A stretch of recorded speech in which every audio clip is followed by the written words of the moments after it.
المهم ابويا عامل ايه دلوقتي؟ ابوك ربنا يصبره ويصبر سكينة الغلبانة. اخوك راح غدر. انا تعبان قوي تعبان قوي يا نينا ومش قادر استحمل اكتر من كده. معلش يا حبيبي هانت. وبعدين اقول لك ايه، ما هو برضه بره كله غم في غم. انا سمعت طرطيش كلام كده ان هم ممكن يخرجونا قريب، مش يوافقوا بقى على الحمايه ويخلصونا ويريحونا بقى. ايه ده؟ مش دي اللي تاني اخت مراد؟ الله، ده جميل قوي يا اخت مراد الكلام ده. هو في ايه؟ بعدين انت مالك؟ دول عاداتهم غير عاداتنا. الزياره انتهت. شد حيلك يا حبيبي هانت وخد بالك من صحتك. ادعي لي يا نينا والنبي. مش عوايدك يعني تقعد في البيت؟ اصل في ضيوف مستنيينك. ايه ده؟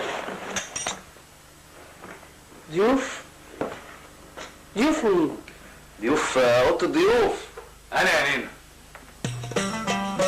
حسين يا عينيا يا حسين يا حبيب امك يا حبيب امك. وحشتني يا حسين، وحشتني روح قلبي يا حبيبي.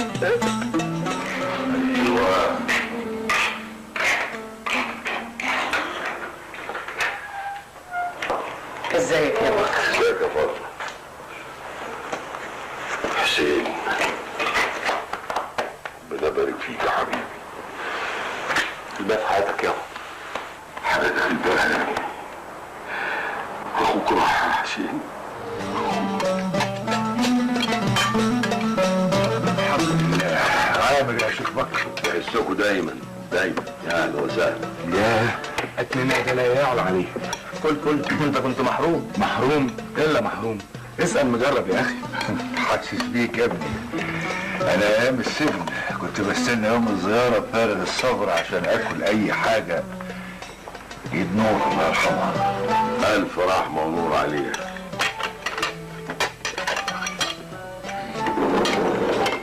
ربنا يا رب ما يقطع لنا عاده ونفضل كده نتقابل كل سنه وما ينقص مننا حد ابدا. كل سنه وانتم بالف خير. طيب تسلم ايدك يا فاطمه. صراحة بقى أكلك يا فاطمة هانم ما يتعوضش حاجة قبها. يتعوض يا حبيبي. تقدر تجيب بناتي كل يوم يفطروا معانا عشان اطمن عليهم. طبعا بويا يا فاطمة هانم. صليت المغرب يا كاظم؟ طبعا المغرب. صلي المغرب ركعه واحده. خد اشرب يا كاظم. اشرب بالراحه بالراحه. هو كده طول عمره متصربع. عدت ولا هيشتريها؟ صليت المغرب انت كمان يا ابن اخويا يا كامل؟ يا عميد صليت طبعا. طب يا اخوانا الف هنا وشفا ليكم جميعا. واعذروني معلش انا مضطر استاذن. البيت بيتكم عن اذنكم. اتفضل يا شيخ بكر.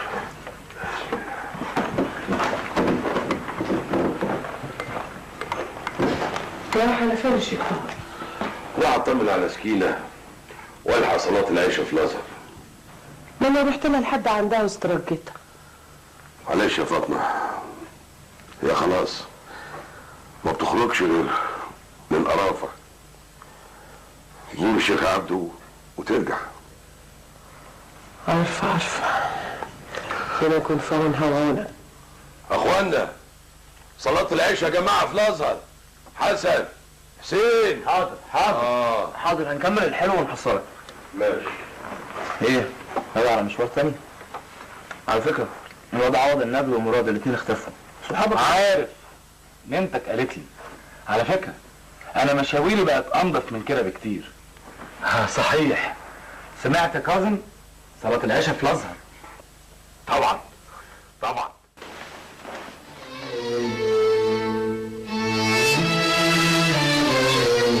انت كنت فين؟ كنت اصل ان انا تعبان وعايز انام. تصبح على خير. روح يا اخويا نام. كل ما هو هيتصلح حاله.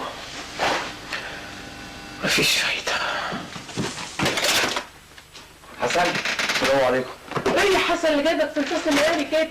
وبصراحة يا لينا ما كانش ينفع اقعد واتقل عليهم اكتر من كده. يعني هيتفاجئوا بيك الصبح انك مش موجود؟ طب قولي لي يا لينا يعني كنت اعمل ايه؟ الباشا عارف. هو مين في مصلحته يبلغ الباشا يعني؟ واحد خسيس وجبان والجبنة كتير. حسبي الله ونعم الوكيل فيه.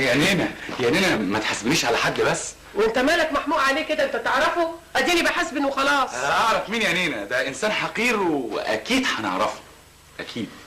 روح يا حبيبي ريح. تعالى يا حسن تعالى. انا اسف جدا يا فاطمة هانم على اللي حصل. والله يا فاطمة هانم أنا مش عارفة أودي وشي منك فين. اللي حصل ده ملكوش يد فيه. اللي حصل ده غدر ووشاية من إنسان جبان. وبعدين يا نعمة هانم هو اللي بينا محتاج اعتذارات. ده احنا بقينا اهل وعيله واحده يا دكتور. طب ده حسن ده نسمة يا فاطمة هانم. حسن ده أنا دلوقتي بعتبره زي رشاد وزهرة. ربنا يديم المحبة بين الناس. والله يا نعمة هانم انت ما تعرفي معزتك عندي قد ايه. وزهرة كمان جدعة بتفكرني بنفسي في حاجات كتير. انت عارف يا دكتور انا بعتبر نفسي برضه تلميذك. ده احنا بينا عيش وملح ولا يكتفي المعتقل. مش كده برضه يا دكتور ولا ايه؟ طبعا. ممكن اسلم على حسن يا فاطمة هانم؟ اه طبعا اتفضل معايا حسين. اتفضل يا دكتور اتفضل. شكرا. اهلا وسهلا شرفتونا. متشكرة أوي يا فاطمة هانم. تعالى يا دكتور تعالى اتفضل. السلام عليكم. وعليكم السلام ورحمة الله وبركاته. زي ما انت. ازيك يا دكتور؟ اتفضل. معقول اللي انت عملته ده يا حسن؟ طب كنت تستنى للصبح. على العموم انا بعتذر لك. يا دكتور انا برضو تقلت عليك وقعدت كتير. عيب الكلام ده يا ابو علي. ده احنا ما لحقناش نقعد مع بعض. على العموم ان شاء الله احنا لينا قعدات ومناقشات كتير قوي. بس انت تقوم بالسلامة. يا دكتور ضروري ان شاء الله هيقوم بالسلامه. بس انا ملاحظ حاجه غريبه يا دكتور ان في اختلاف في وجهات النظر بينك وبين حسن اخويا في الوقت اللي انا متفق فيه معاك تماما قلبا وقالبا. بصراحة انا وحسن متفقين. انا مش شايف كده خالص.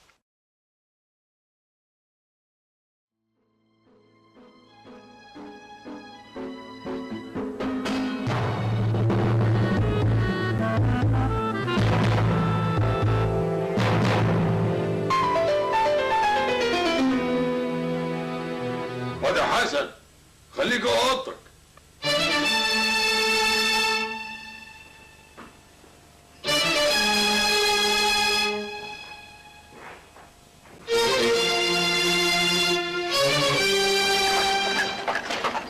يا سلام يا مراد.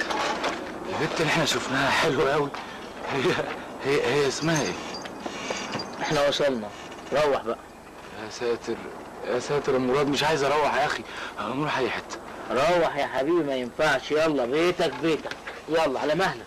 ها اوعى تقع يا حبيبي. حاضر. مراد هي اسمها ايه؟ هي مين؟ البنت اللي احنا شفناها انت قلت لي اسمها ايه؟ مش عارف يا حبيبي. روح. حسين خد يا حبيبي طربوشة. اطلع بقى يلا.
يا افندي؟ كنت بذاكر عند كمان. بتكذب.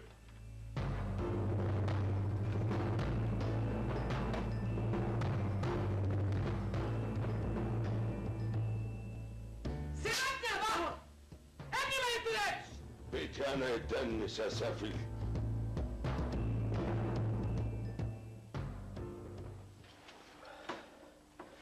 السلام عليكم ورحمة الله وبركاته. السلام عليكم ورحمة الله. استغفر الله العظيم. يا رب يا رب وفقنا. اتفضل. تعالي يا روح تعالي. الفطار يا سي حسن. شكرا. والنبي يا سي حسن صحي سي حسين، لحسن سيدي بكر قاعد بره وشكله مستنيه يروح المدرسه. ما تقلقيش انت، اطلعي بس يلا. حاضر. يا حسين اصحى يلا. اصحى ابوك الشيخ بكر بره يلا. يلا يا ابني عايزك تروح المدرسه. اصحى اصحى. انا عايز افهم هو عايز مني ايه دلوقتي. انا مش عايز ادخل مدرسه الحقوق، انا هبقى تاجر وافتح الوكاله. وكاله؟ طيب روح انت قول له بقى الكلام ده. انت بتقول فيها؟ انا هقول له. عارف يا بكر، انا ما نمتش طول الليل وقاعده افكر. لقيت ان احسن حل ان اجوز الواد حسين ده واقعده معايا هنا ويبقى تحت عيني. ولقيت العروسه بنت نعمه هانم غالب عضوه معايا في الجمعيه، وهو نفتح الوكاله انا وهو. مفيش فايدة، مفيش فايدة فيك يا فاطمة. زي ما يكون الولاد دول ولادك انت لوحدك. انت طول عمرك كده عايزة تديري الكون ده كله على مزاجك، تدخليهم انت المدارس وانت اللي تجوزيهم، وناسية ان انا كمان ابقى ابوهم، زي ما انت ناسية برضه كده ان انا ابقى جوزك. ليه يا فاطمة؟ ليه؟ يعني انا برضو الغلطانه وانت اللي صح؟ الله يسامحك. يعني لو ما كنتش مسكت الوكاله ما كنتش اتجوزت عليا. السلام عليكم. السلام ورحمة الله وبركاته. ايه اللي انت ماسكه ده؟ ورايح فين؟ علم يا نينا. انا هقول لهم في مدرسه الحقوق في مظاهره عشان اعتقلوا سعد باشا الزغلول واللي معاه، والاستاذ هيتصدر فيها وهيرفع العلم. يا مصيبتي. طب لو الانجليز ضربوا عليكوا نار ابقى افرح بشبابك انا بقى؟ يا ابني حرام عليك، حرام عليك، ما توجعش قلبي. عشان خاطري ربنا يهديك، اقعد في البيت وابعت العلم ده لاي حد يرفعه بدالك. معقولة يا نينا انت اللي بتقولي الكلام ده؟ اوه، ام الشهيد مرحوم جعفر. وبعدين اللي هيسري على الكل هيسري علينا. يا نينا دي مظاهرة سلمية، يعني مفيش منها قلق. حسن خد العلم واتكل على الله، ربنا معاك يا ابني. جرايه يا بكر، يعني هان عليك ابنك ولا ايه؟ وهو زمايله اللي طالعين دول كانوا هانوا على اهاليهم؟ اتكل على الله يا ابني، اتكل على الله. ربنا يخليك يا ابويا. حسن خد بالك من روحك يا ابني. لا اله الا الله محمد رسول الله صلى الله عليه وسلم. ادعي لي يا امي. لا حول ولا قوه الا بالله. طبعا سعادتك بقى قاعد لي هنا في البيت. انا لا، انا هخرج، هقعد اعمل ايه؟ هروح المدرسه. فرحة ابوك بيه. ايه اللي بتقوله ده؟ ده اتجنن، ده اكيد اتجنن. اتكلم بأدب على ابوك يا ولد. ابويا؟ هو كان عامل حساب ليا ولا حساب لاخويا؟ انا حسين الحسيني اللي المفروض ابقى افوكاتو ومحامي كبير، راح يعمل عملته السودة دي. مش كفايه جوازته الاولانيه من العمية؟ ده هيدمرني، هيدمر مستقبلي. الكلام الفارغ اللي بسمعه ده. انت كل اللي يهمك مستقبلك وبس؟ ايوه، اللي يهمني مستقبلي وبس. هو فاكر نفسه ايه؟ مش كفايه جوازته الاولانيه من العمية اللي كنت صغير ومش قادر امنعه؟ دلوقتي راح يتجوز الخدامه، خدامه امي؟ لا، ده كده كتير وكفايه قوي. ده انا هروح اذبحها واذبحها هي كمان. الزم حدود الادب يا قليل الادب. انت فاكر نفسك بقيت راجل يا ولد؟ اذا كان ناقصك تربيه انا اعرف اربيك كويس قوي. امشي من قدامي دلوقتي. روح اعمل الراجل هناك في بيت امك، واياك تروح بيت ابوك وتغلط. فاهم ولا لا؟